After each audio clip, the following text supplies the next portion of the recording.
Hello, ഇന്ന് ഞാൻ വന്നിട്ടുള്ളത് നല്ല ക്രിസ്പി ആയിട്ടുള്ളൊരു സ്നാക്കിൻ്റെ റെസിപ്പി ആയിട്ടാണ്. കുട്ടികളുടെയൊക്കെ ഫേവറേറ്റ് ആയിട്ടുള്ള ലേസിൻ്റെ അതേ ടേസ്റ്റ് വരുന്നൊരു ലേസിൻ്റെ അപരൻ എന്നൊക്കെ പറയാവുന്ന ഒരു സ്നാക്കാണ്. എല്ലാവർക്കും ഇഷ്ടമാവും.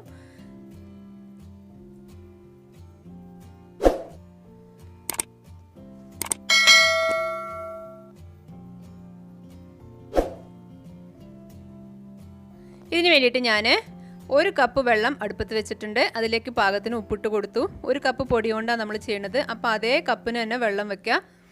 വെള്ളം നന്നായിട്ട് തിളയ്ക്കുമ്പോൾ അതിലേക്ക് 1 കപ്പ് അരിപ്പൊടി ഇട്ട് കൊടുക്കുന്നുണ്ട്. നമ്മൾ സാധാരണ പത്തിരിക്ക് നൂൽപുട്ടിന് ഒക്കെ എടുക്കുന്ന പൊടിയാണ്, പത്തിരിപ്പൊടിയാണ്. എന്നിട്ട് ആ വെള്ളത്തിൽ അത് പൊടിയിട്ടതിന് ശേഷം നന്നായിട്ടൊന്ന് ഇളക്കിയിട്ട് കുറച്ച് സമയം ഒന്ന് അടച്ച് വെക്കണം. വെള്ളം ഒരുപാട് കൂടുതൽ എടുക്കരുത്. പത്തിരിക്കൊക്കെ നമ്മൾ 1 കപ്പ് പൊടിക്ക് 1.25 കപ്പ് വെള്ളമൊക്കെ എടുക്കുന്ന പൊടി ഉണ്ട്. ചിലർക്ക് അങ്ങനെ ചെയ്യാറുണ്ട്. പക്ഷേ അത്രയും വേണ്ട, കറക്റ്റ് തന്നെ മതി. വെള്ളം കൂടിപ്പോയി കഴിഞ്ഞാൽ നമുക്കിത് ക്രിസ്പി ആയിട്ട് കിട്ടൂല. അതുകൊണ്ടാണ് ഒരു 5 മിനിറ്റ് അടച്ച് വെച്ച് കഴിഞ്ഞിട്ട് തുറന്നിട്ട് നമ്മൾ അതൊരു പരന്ന പാത്രത്തിലേക്ക് മാറ്റുകയാണ്. കുഴയ്ക്കാൻ വേണ്ടിയിട്ടാണ്. ഇത് ആ ചൂടോടുകൂടി തന്നെ കുഴയ്ക്കണം. കൈ വേണമെങ്കിൽ കൈയിന് ചൂട് കുറയ്ക്കാൻ വേണ്ടിയിട്ട് വെള്ളത്തിലൊന്ന് മുക്കിയാൽ മതി. എന്നിട്ട് നന്നായിട്ട് കുഴച്ചെടുക്കണം. വെള്ളം പരമാവധി കുറച്ച് വേണം കുഴയ്ക്കാൻ. എന്നാൽ മാത്രമേ ഇത് ക്രിസ്പി ആയിട്ട് വരുള്ളൂ, നന്നായിട്ട് പൊള്ളയായിട്ടൊക്കെ വരുള്ളൂ. ചൂടോടെ തന്നെ കുഴച്ചിട്ടില്ലെങ്കിൽ ഇത് തമ്മിൽ കൂട്ടി ഒട്ടാനും ബുദ്ധിമുട്ടായിരിക്കും. വെള്ളം കൂടിപ്പോയി കഴിഞ്ഞാൽ പിന്നെ നമുക്കൊന്നും ചെയ്യാൻ പറ്റില്ല. പിന്നെ നമ്മൾ പൊടി ആഡ് ചെയ്ത് കൊടുത്താലും ആ ഒരു എഫക്റ്റ് കിട്ടൂല. കാരണം നമ്മൾ ചൂടാവാത്ത പൊടിയാണല്ലോ ഇട്ട് കൊടുക്കുന്നത്. എന്നിട്ട് നന്നായിട്ട് കുഴച്ചെടുക്കണം. പത്തിരിക്കൊക്കെ കുഴക്കുന്നവർക്ക് അറിയായിരിക്കും. നന്നായിട്ടൊന്ന് മയപ്പെടുത്തിയെടുക്കണം. വീണ്ടും വെള്ളം ഒട്ടും ആഡ് ചെയ്യരുത്. നമ്മൾ കൈയിൻ്റെ ചൂട് കുറയ്ക്കാൻ വേണ്ടി മാത്രം നമ്മൾ കുറച്ച് വെള്ളത്തിൽ കൈയൊന്ന് മുക്കിയാൽ മതി. ഇപ്പോൾ ഞാൻ റെഡിയാക്കി വെച്ചിട്ടുണ്ട്. എന്നിട്ട് പുറമേ കുറച്ചൊരു എണ്ണയൊക്കെ ഒന്ന് കൈമേൽ കുറച്ച് എണ്ണയൊക്കെ ആക്കി കൊടുത്തിട്ട് ചെറിയ ചെറിയ ബോൾസ് ആക്കുക. പത്തിരിയുടെ അത്രയല്ല, ഏത് വലുപ്പത്തിലായാലും കുഴപ്പമില്ല. നമ്മുടെ പരത്താൻ ഉപയോഗിക്കുന്ന പലക എത്ര വലുപ്പമുണ്ടെന്ന് വെച്ചാൽ അതിനനുസരിച്ച് ആക്കാം. എല്ലാം ഉരുട്ടി എടുക്കുന്നുണ്ട്. നമുക്കിതിന് പത്തിരി പരത്തും പോലെ പരത്തിയെടുക്കണം. ഷേപ്പൊന്നും പ്രശ്നമല്ല, വട്ടത്തിൽ തന്നെ ആവണമെന്നൊന്നുമില്ല. ഏത് ഷേപ്പിലായാലും കുഴപ്പമില്ല. ചിലരൊക്കെ പത്തിരി പരത്തുമ്പോൾ ആഫ്രിക്കയും ഇന്ത്യയും അന്റാർട്ടിക്കയും ഒക്കെ വരും. അങ്ങനെ ആയാലൊന്നും കുഴപ്പമില്ല. പരത്താൻ അറിയാവുന്നവർക്കും കുട്ടികളെ കൊണ്ടൊക്കെ നമുക്ക് ചെയ്യിക്കാം. ഏത് ഷേപ്പായാലും കുഴപ്പമില്ല. കാരണം നമുക്ക് കട്ട് ചെയ്ത് എടുക്കാനുള്ളതാണ്.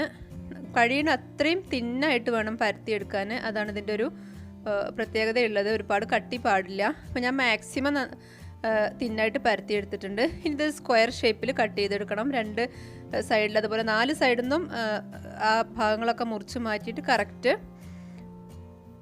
കട്ട് ചെയ്തെടുക്കുക. എന്നിട്ട് നമ്മൾ ഇഷ്ടമുള്ള ഷേപ്പിലാക്കാം കേട്ടോ. സ്ക്വയർ ഷേപ്പിലോ ഇനിയിപ്പോൾ വേണമെന്നുണ്ടെങ്കിൽ ലേസിൻ്റെ സെയിം ഷേപ്പിലൊക്കെ തന്നെ ചെയ്യാം. കുട്ടികൾക്ക് ഇഷ്ടമാകാൻ വേണ്ടിയിട്ട് ലേസിൻ്റെ സെയിം ഷേപ്പ് എല്ലാവർക്കും അറിയണമായിരിക്കും, അങ്ങനെ ചെയ്യാം. എങ്ങനെയാലും കുഴപ്പമില്ല. ഞാനിപ്പോൾ ഇവിടെ ഒരു ത്രികോണാകൃതിയിലാണ് ചെയ്യുന്നത്. കുറച്ചധികം സമയമെടുക്കും. കുട്ടികളൊക്കെ ഉണ്ടെങ്കിൽ അവരെ ഏൽപ്പിച്ചാൽ മതി. അവർക്ക് ഇഷ്ടമായിരിക്കും ഇങ്ങനെയൊക്കെ ഓരോ പണികളൊക്കെ ഏൽപ്പിച്ചു കൊടുക്കുന്നത്. കട്ട് ചെയ്യാനും പല ഷേപ്പിൽ കുട്ടികൾക്ക് ഇഷ്ടമുള്ള ഷേപ്പിലൊക്കെ ചെയ്യാമല്ലോ. റൗണ്ടിൽ വേണമെങ്കിൽ അങ്ങനെ ചെയ്യാം. ചെറിയ കുപ്പീൻ്റെ അടപ്പൊക്കെ വെച്ചിട്ട് റൗണ്ടിൽ വേണമെങ്കിൽ ചെയ്യാം. ഞാനിപ്പോൾ അങ്ങനെ ത്രികോണാകൃതിയിലാണ് ചെയ്തിട്ടുള്ളത്. പല ഷേപ്പിലും ഇപ്പോൾ ഇതുപോലെ ലേസ്, അതുപോലെ കുർക്കുറെ, ബിങ്കോ, അങ്ങനെ കുറേ സംഭവങ്ങളുണ്ട്. അതിൻ്റെയൊക്കെ ഒരു ടേസ്റ്റാണ് ഇതിന്. ഇപ്പോൾ ഞാൻ കംപ്ലീറ്റ് ചെയ്ത് വെച്ചിട്ടുണ്ട്. കുറച്ചധികം സമയം തന്നെ എടുക്കും ഇതിന്. ഈ സൈഡിൽ നിന്ന് കട്ട് ചെയ്യണതൊക്കെ നമുക്ക് പിന്നെ ഉരുട്ടിയിട്ട് പരത്തിയിട്ട് ഇതുപോലെ ആക്കിയെടുക്കാം. കംപ്ലീറ്റ് ചെയ്ത് കഴിഞ്ഞിട്ടുണ്ട്. ഏകദേശമൊക്കെ എല്ലാം ഒരു വലുപ്പത്തിൽ ഒരേ കനത്തിലാവാൻ ശ്രദ്ധിക്കുക. ഒരേപോലെ തിന്നായിട്ട് വരാൻ ശ്രദ്ധിക്കുക. അല്ലെങ്കിൽ നമ്മൾ മിക്സ് ചെയ്തിട്ട് ഫ്രൈ ചെയ്യുമ്പോൾ അത് ബുദ്ധിമുട്ടാവും. ഇനി ഇതിലേക്കൊരു മസാല ഉണ്ടാക്കിയെടുക്കണം. 1 ടീസ്പൂൺ മുളക് പൊടി. ഞാനിപ്പോൾ കശ്മീരിയാണ് എടുത്തത്, കുഴപ്പമില്ല. ഏതായാലും പാകത്തിന് കുറച്ച് ഉപ്പിട്ട് കൊടുക്കുക. നമ്മൾ പൊടിയിൽ ഉപ്പിട്ടിട്ടുണ്ട്, എന്നാലും ഇവിടെ കുറച്ച് ഉപ്പിട്ട് കൊടുക്കുക. പിന്നെ 1 ടീസ്പൂൺ ചാറ്റ് മസാല ഇട്ടിട്ടുള്ളത്. ചാറ്റ് മസാല ഇല്ലെങ്കിൽ ഒഴിവാക്കുക. പക്ഷേ ചാറ്റ് മസാല ഉണ്ടായാലേ ഇതിൻ്റെ കറക്റ്റ് ടേസ്റ്റ് കിട്ടുള്ളൂ. ഇഷ്ടമില്ലാത്തവർക്കോ അല്ലെങ്കിൽ ഇപ്പോൾ ചാറ്റ് മസാല ഇല്ല എങ്കിൽ ഒഴിവാക്കുകയൊക്കെ ചെയ്യുക, എന്നാലും ടേസ്റ്റ് ഉണ്ടാവും. പക്ഷേ ഇതിൻ്റെ കറക്റ്റ് ടേസ്റ്റ് കിട്ടാൻ ചാറ്റ് മസാല വേണം. ഞാൻ ചട്ടി വെച്ചിട്ടുണ്ട്, വെളിച്ചെണ്ണ ഒഴിച്ചു. ഏതെണ്ണയായാലും കുഴപ്പമില്ല, ഞാൻ വെളിച്ചെണ്ണയാണ് ഉപയോഗിക്കുന്നത്. ഇനി നമ്മൾ ഫ്രൈ ചെയ്തെടുക്കണം. ഹൈ ഫ്ലെയിമിലിട്ടിട്ട് വേണം ഫ്രൈ ചെയ്യാൻ. ഒരുമിച്ച് അങ്ങ് വാരി വാരി ഇട്ട് കൊടുക്കരുത്, കുറേശ്ശായിട്ട് അങ്ങ് ഇട്ട് കൊടുക്കുക. ഒരുമിച്ച് വാരി വാരി അങ്ങ് ഇട്ട് കൊടുത്തു കഴിഞ്ഞാൽ ചിലതൊക്കെ തമ്മിൽ കൂട്ടി ഒട്ടും, പിന്നെ നമുക്കത് വേർതിരിച്ചെടുക്കാൻ ബുദ്ധിമുട്ടാവും. മാത്രമല്ല ഇതിങ്ങനെ പപ്പടം പോലെ അങ്ങനെ പൊള്ളയായിട്ട് വരുന്നതുകൊണ്ട് നമ്മൾ വേർതിരിച്ചെടുക്കുമ്പോൾ അത് പൊട്ടിയിട്ട് അതിൻ്റെ അകത്തേക്കൊക്കെ എണ്ണ കയറും, അങ്ങനെ കുറേ പ്രശ്നങ്ങളുണ്ട്. ഇത് ഇട്ട് കഴിഞ്ഞാൽ നമ്മൾ ലോ ഫ്ലെയിം ആക്കുക. അപ്പോൾ കണ്ടോ, ഇങ്ങനെ ക്യാമറയിൽ കാണുമ്പോൾ തന്നെ അറിയാം നല്ല പൊള്ളയായിട്ട് വന്നിട്ടുണ്ട്. നോർമൽ പത്തിരിപ്പൊടി മാത്രം മതി ഉണ്ടാക്കാൻ. നമ്മൾ മുട്ടയോ അല്ലെങ്കിൽ വേറെ ബേക്കിംഗ് പൗഡറോ ഒന്നും ചേർക്കണില്ല. നമ്മളെ വീട്ടിലെല്ലാവരുടെ വീട്ടിലും അധികം വീട്ടിലും ഉണ്ടാകുന്ന സംഭവമാണ് പത്തിരിപ്പൊടി. വേറെ ഒന്നും ഇതിനാവശ്യമില്ല എന്നുള്ളതാണ് ഇതിൻ്റെ ഒരു പ്രത്യേകത. വേറെ ഒന്നും നമ്മൾ എള്ളോ അങ്ങനത്തെ ഒരു സംഭവങ്ങളും ഇതിലിട്ട് കൊടുക്കുന്നില്ല.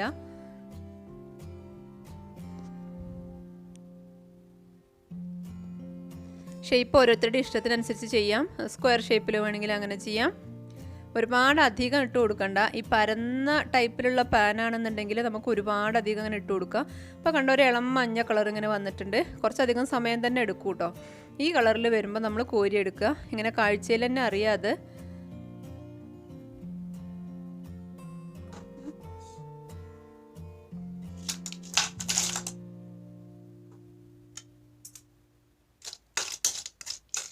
പാത്രത്തിലേക്ക് ഇട്ടിട്ട് നമ്മൾ ആ പൊടിയിൽ അതൊന്ന് മിക്സ് ചെയ്യുക. ചൂടോടെ തന്നെ ആകുമ്പോഴേ അതിലേക്ക് അങ്ങ് പിടിക്കുള്ളൂ. ഇങ്ങനെ നമ്മൾ അത് മൊത്തം ഫ്രൈ ചെയ്തെടുക്കുകയാണ്. ആ മസാലയും കൂടി ഉണ്ടെങ്കിൽ മാത്രമേ അത് കറക്റ്റായിട്ട് ടേസ്റ്റ് ഉണ്ടാവുള്ളൂ കേട്ടോ. ഇല്ലെങ്കിൽ പ്രത്യേകിച്ച് ടേസ്റ്റ് ഒന്നും ഇല്ലാത്തൊരു സംഭവമായിരിക്കും. മസാല ഇല്ലാതെ കഴിക്കുമ്പോൾ വെറും ഉപ്പ് മാത്രമല്ലേ ഇട്ടിട്ടുള്ളൂ, അപ്പോൾ അതിൻ്റെ ഒരു ടേസ്റ്റ് ഉണ്ടാവുള്ളൂ. അപ്പോൾ ഇത് മൊത്തം ഞാൻ ചെയ്ത് കഴിഞ്ഞു. ട്രിപ്പ് ബൈ ട്രിപ്പായിട്ട് അങ്ങനെ ഇട്ടിട്ട് മൊത്തം ചെയ്ത് കഴിഞ്ഞു. ഇനി അതെല്ലാം കൂടി ആ മസാലയിൽ കൈ കൊണ്ട് വേണമെങ്കിൽ കുഴച്ചിട്ട് ചെയ്യാം.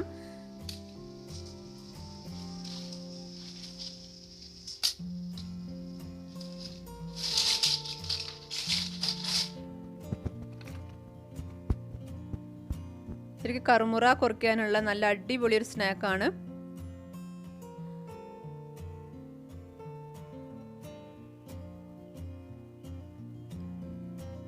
ഇങ്ങനെ പൊട്ടിക്കുമ്പോൾ ഈ സൗണ്ട് കേട്ടാൽ തന്നെ അറിയാം നല്ല ക്രിസ്പി ആയിട്ട് ഇരിക്കുകയാണെന്ന്. കുട്ടികൾക്കൊക്കെ നല്ല ഇഷ്ടമാവും. കാരണം ശരിക്കും അതിൻ്റെ സ്മെല്ല് തന്നെ നല്ലൊരു സ്മെല്ലാണ്. ലേസിൻ്റെ കുർക്കുറയുടെ ഒക്കെ ആ ഒരു സ്മെല്ല് എല്ലാവർക്കും ഇഷ്ടമാവും. എല്ലാവരും ട്രൈ ചെയ്ത് നോക്കണം. ഈ നല്ലൊരു വീഡിയോ ആയിട്ട് ഞാൻ വരാം. ഇഷ്ടമായ ചാനലൊന്ന് സബ്സ്ക്രൈബ് ചെയ്യുക. Thank you.